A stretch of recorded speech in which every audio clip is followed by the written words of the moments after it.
On a Wednesday afternoon in early October of 2004, Irene Colby stood at the edge of her greenhouse in Meade County, Kentucky, and watched a white delivery truck back down her gravel lane for the last time.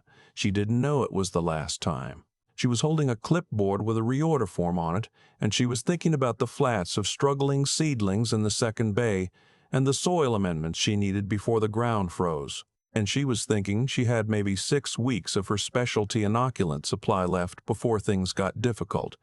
She was not thinking about what would happen when that supply ran out entirely.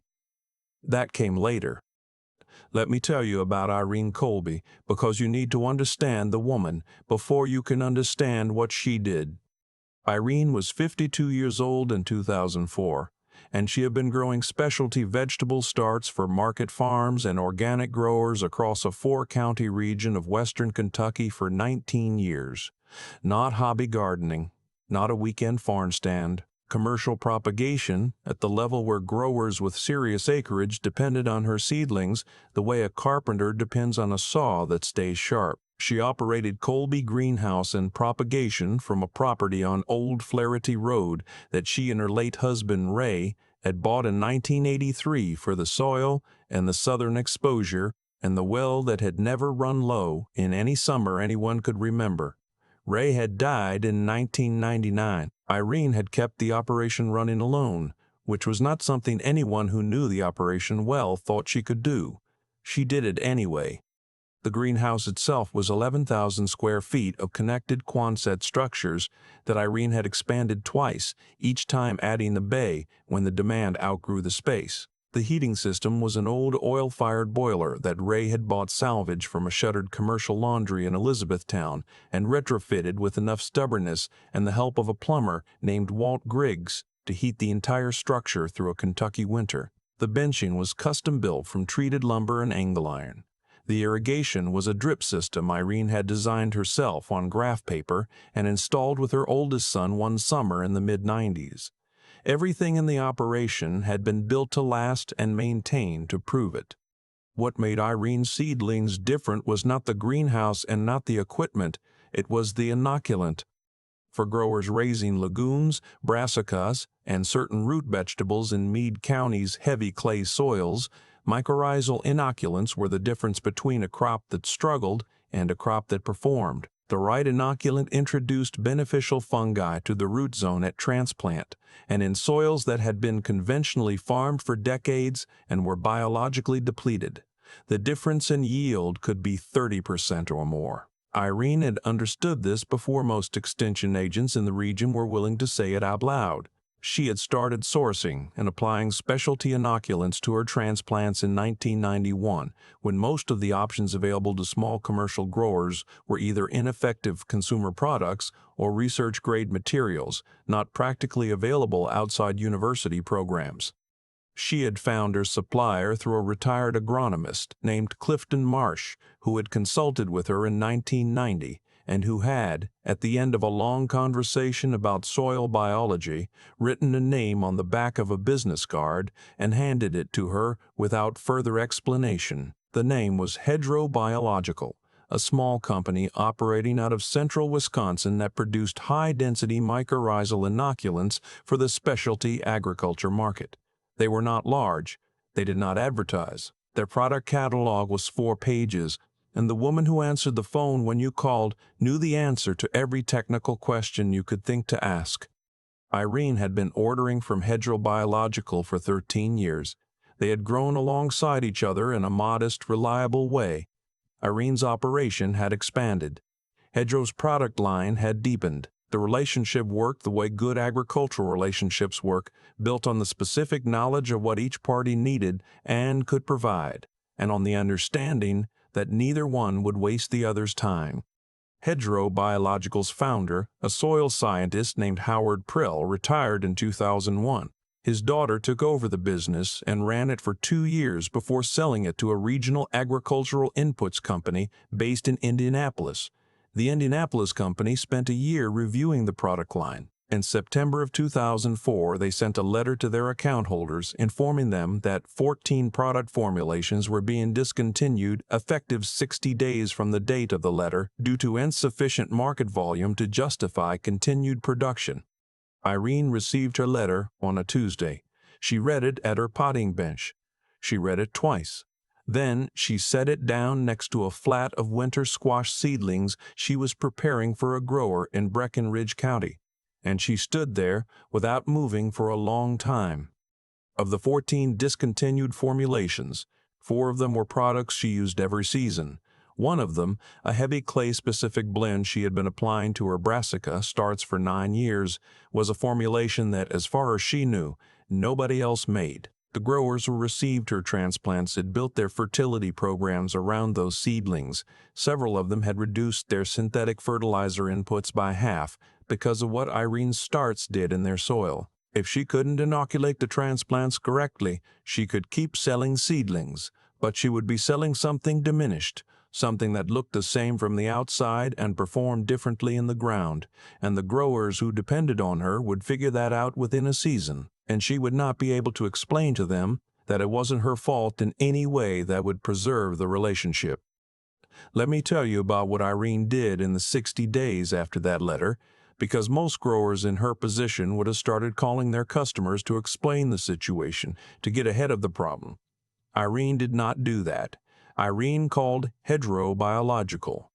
She did not call the Indianapolis company. She called the Wisconsin number she had been dialing for 13 years, which still connected, and she asked whoever answered whether Howard Prell's daughter was still reachable. She was. Her name was Janet Prell Norris, and she was living in Madison and was not involved with the business anymore. Irene called her anyway. Janet answered on the 3rd ring. The conversation lasted an hour and 40 minutes. Janet confirmed that the Indianapolis company had acquired the formulations along with the business, but that the actual production knowledge, the specific microbial strains, the carrier substrates, the density protocols, had been documented in Howard's original lab notebooks, which Janet had kept. She had not turned them over because no one had asked for them specifically, and because she had not thought to offer them. She told Irene, not sure she had done the right thing keeping them. She was glad someone had called. Irene drove to Madison, Wisconsin in her 2001 Dodge Ram with a cooler in the back seat and a notepad on the passenger seat.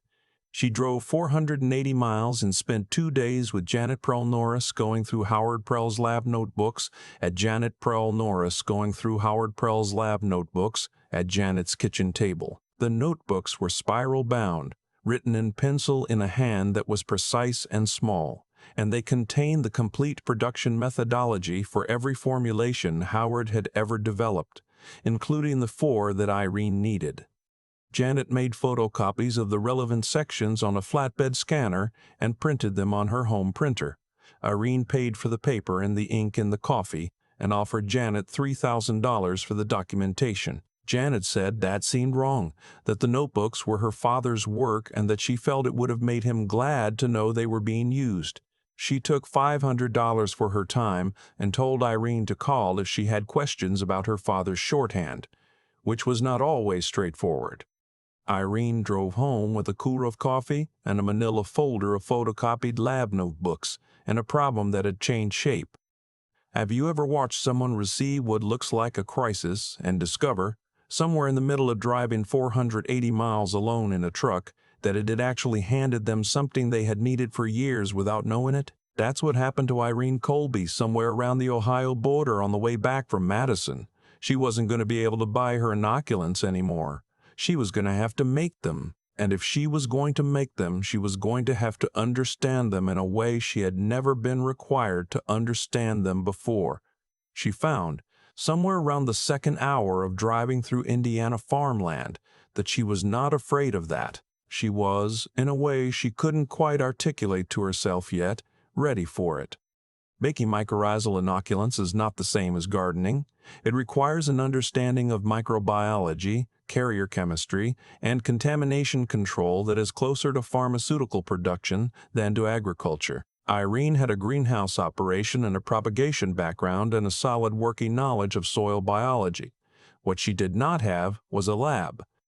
She spent the first 3 months after the Madison trip locating what she needed. She converted the original small back bay of the greenhouse into a production space, installing a used laminar flow hood she found at a university surplus auction in Louisville for $800, a pressure autoclave from a closing veterinary practice in Owensboro, and a set of used laboratory glassware purchased from an online scientific surplus dealer. She contacted the soil science department at the University of Kentucky in Lexington and spent a day there talking with a graduate student named Peter Ansley, who was working on mycorrhizal research and who agreed, for a modest consulting fee, to spend 4 Saturdays in Meade County helping Irene understand the protocols in Howard Prell's notebooks. Peter Ansley arrived the first Saturday morning in February with a bag of lab supplies and the slightly cautious expression of someone who is not entirely sure what they have agreed to. He left that first evening with the expression of someone who has encountered something they did not expect to find in a place they did not expect to find it. Irene understood the notebooks better than he had anticipated. She asked better questions than he was used to. By the 4th Saturday, the dynamic had shifted in the way it shifts between a teacher and a student who has surpassed the point where the teacher's instruction is the limiting factor. It took Irene 14 months to produce her first successful batch of the heavy clay brassica formulation, not an approximation of it, a functional equivalent, tested against Howard Prell's original quality benchmarks, which were recorded in the notebooks in enough detail that she could verify her output against his standard. She ran the batch twice more before she was satisfied. Then she transplanted a test flat of broccoli starch treated with her formulation and a control flat treated with the closest commercially available substitute and grew them out for 45 days and measured the root architecture. The results matched what she had been getting with Hedgerow's product for 9 years. She stood in the back bay with the root samples laid out on the bench and looked at them for a long time without saying anything. Then she called her younger son, Owen, who was 26 and working in agricultural extension in Frankfurt, and described what she was looking at. Owen was quiet for a moment and then said she should probably write that down somewhere. Irene said she had already written it down.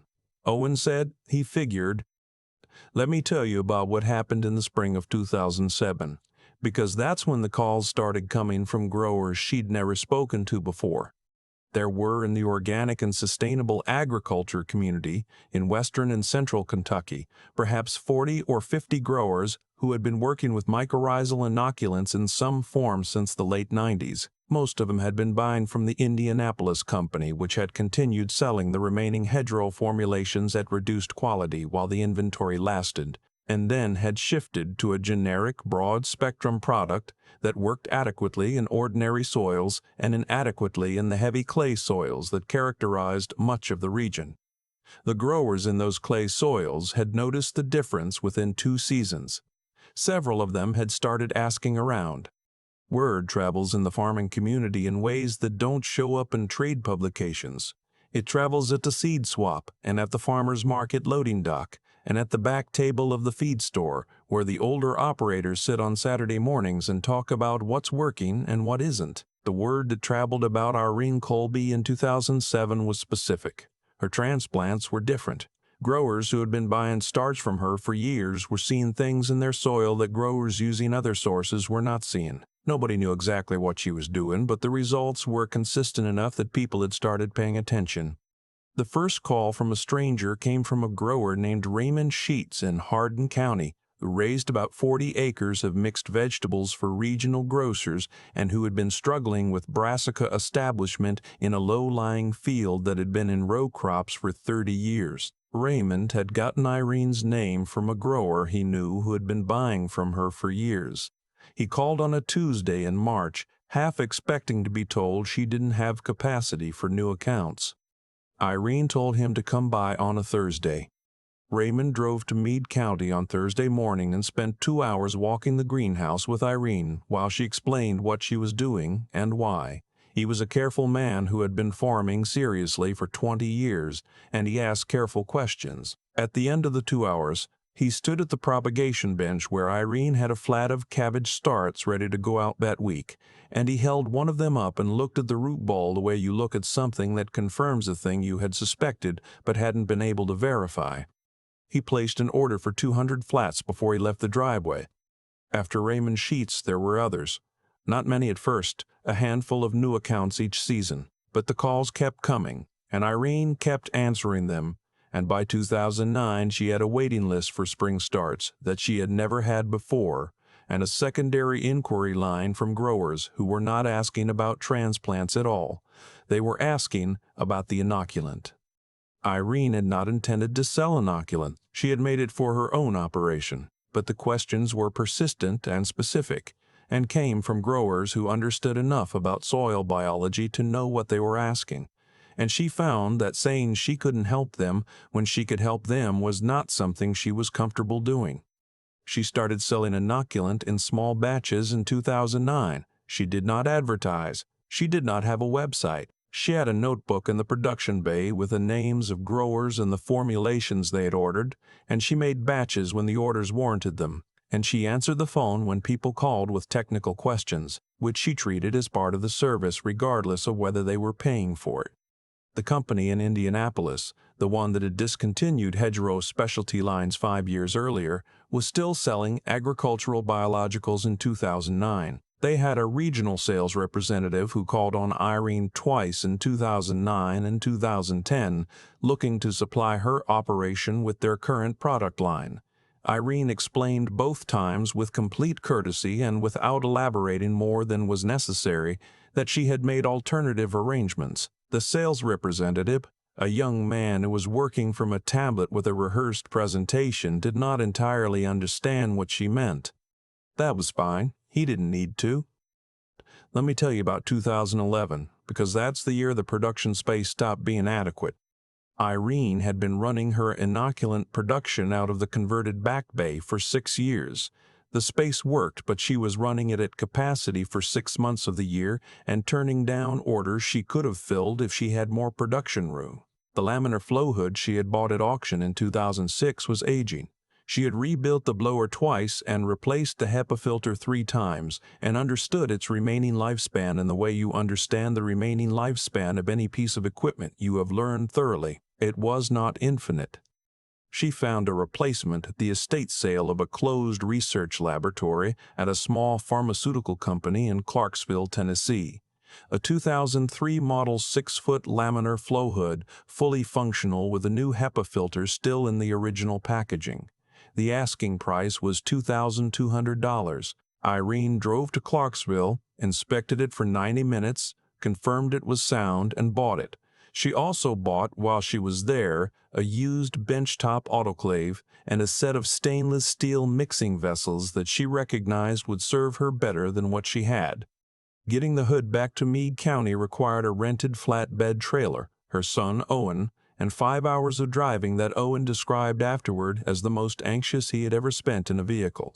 Irene described it as fine.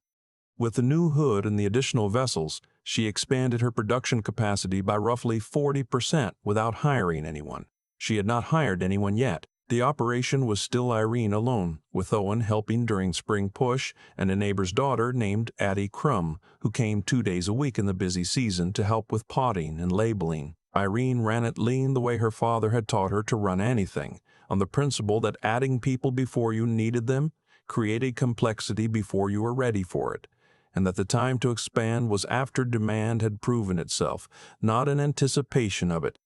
Owen moved back to Meade County in 2012.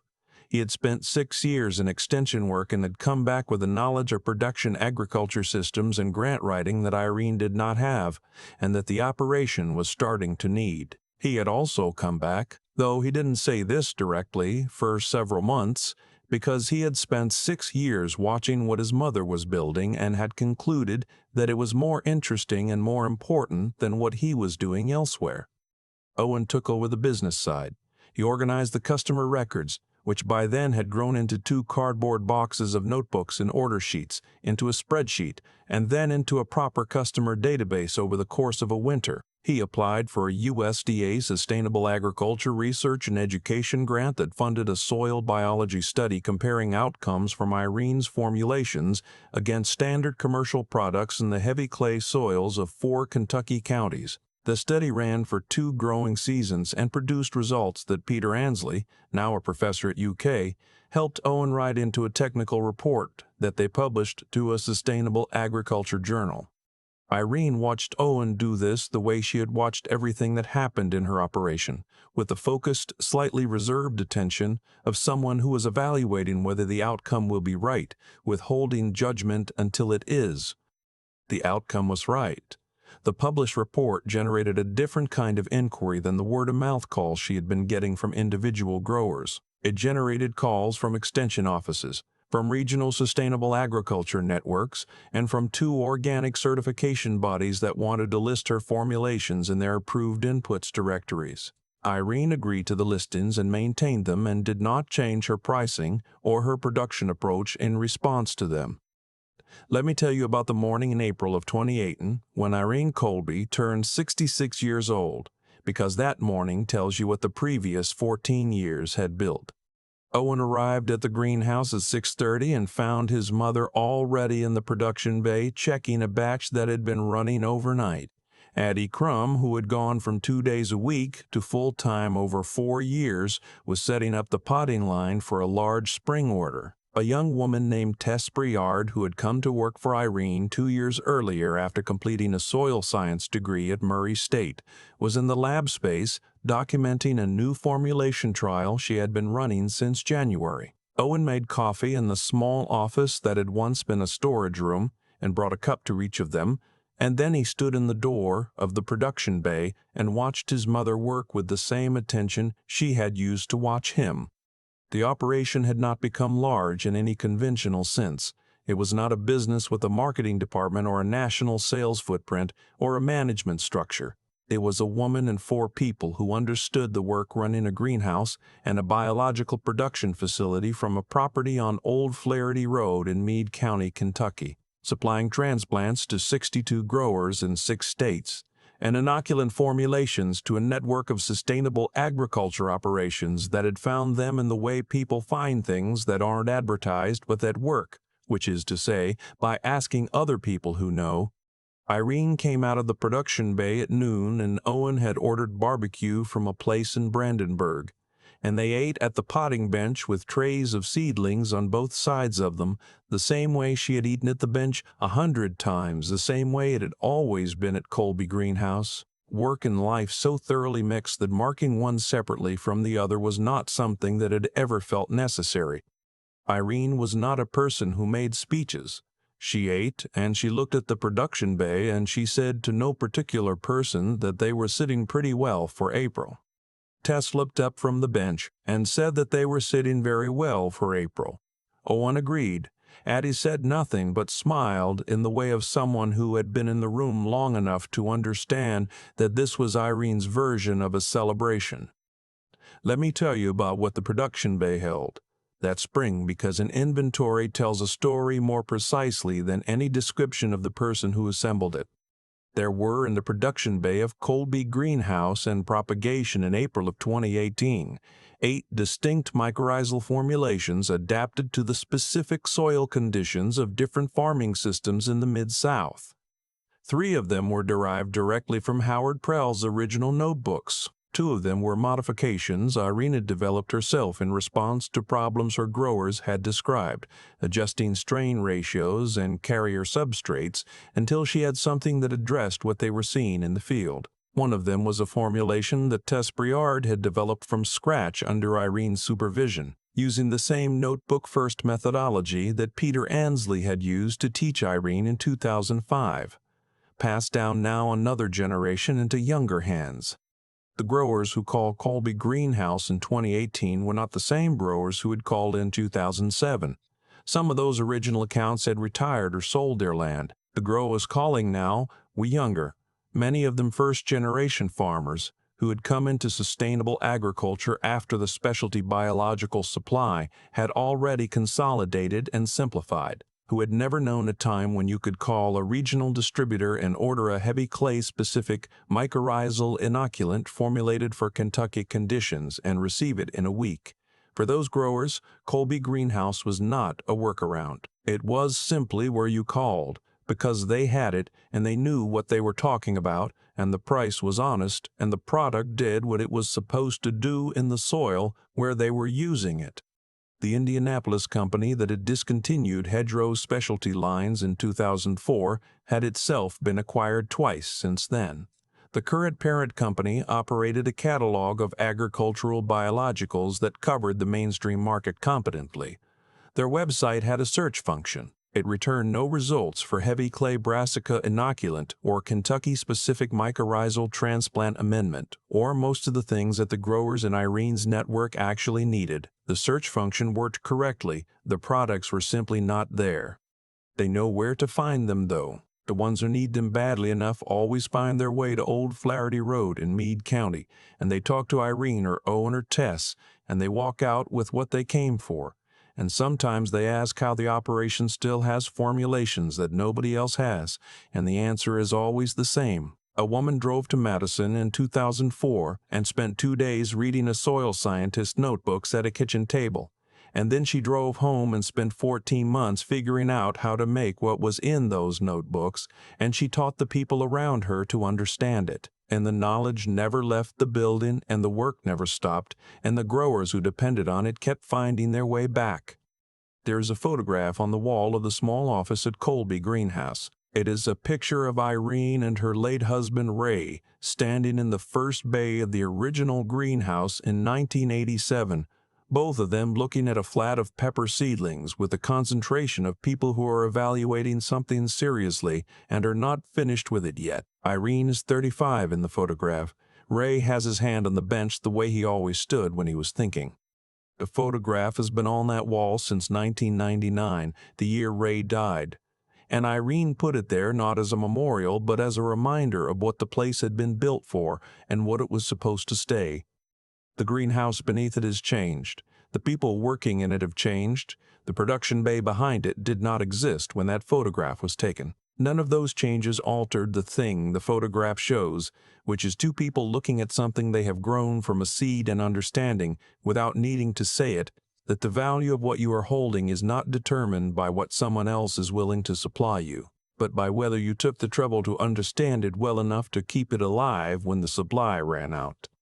That's what it means to know a thing rather than merely to buy it, and it's what happens when a person decides that the knowledge in her hands is worth building on, and builds accordingly, and teaches the people around her to build the same way and never stops. I keep coming back to that image of Irene sitting at a kitchen table in Madison, Wisconsin, reading a dead man's notebooks in pencil script that she had never seen before, in a discipline she had never formally studied. 480 miles from home. Nobody sent her there. Nobody told her it was possible. She just looked at the problem long enough to see that there was a direction nobody else was moving in, and she moved in it. That's the part that stays with me, not the outcome. The greenhouses, the 8 formulations, the growers in 6 states, but that specific moment of deciding to move when most people would have stood still and grieved what they were losing. I think about what it actually took for her to get there. It wasn't one thing, it was 3 things working together, and you can see all 3 of them clearly if you look at the story honestly. The first was integrity. Irene could have kept selling transplants after the supply dried up. She could have switched to a generic product and absorbed the difference and hoped her growers wouldn't notice right away. A lot of people would have done exactly that, and they would have told themselves it was practical. Irene didn't do it because she knew it would mean selling something diminished under a name that stood for something better. That's not a business calculation. That's a decision about who you are willing to be when nobody is forcing you to be better. The fact that she never had to make a public announcement about her integrity is precisely what integrity means. It operates quietly, in the decisions nobody is watching. The second was understanding. The kind that comes from years of paying close attention to the thing itself, not to summaries of the thing. Irene had been working with soil biology since 1991. She had read Howard Prell's notebooks and understood them not because she had a lab science degree, but because she had spent 13 years watching what his products did in actual soil and building a mental model of why. When Peter Ansley sat down with her that first Saturday, he found someone who already knew most of the questions. That depth of knowledge was not accidental. It was the result of treating every growing season as information, of never letting a result go unexamined. You cannot improvise that kind of understanding in a crisis. You either built it beforehand or you don't have it. The third was the refusal to stop. 14 months to produce the first successful batch. 2 full runs before she was satisfied. A test flat, a control flat, 45 days of growth before she called it done. There is a particular kind of stubbornness in that sequence that I find genuinely moving, not because it was dramatic, but because it wasn't. It was just a woman at a bench, doing the work again and again, until it was right. No audience, no guarantee it would work, just the standard she had set for herself and the willingness to keep working until she met it. What I take from Irene Colby's story is not that she was exceptional in some innate way. I think she was exceptional in the way most exceptional people are, which is that she refused to separate who she was from how she worked. Her ethics were in her work. Her curiosity was in her work. Her persistence was in her work. Those things compounded over 20 years, until the moment the supply chain failed her, and she had, already inside herself, everything she needed to build a better one. That's not luck, that's consequence. The life she had built prepared her exactly for the crisis she faced. It always does, one way or another.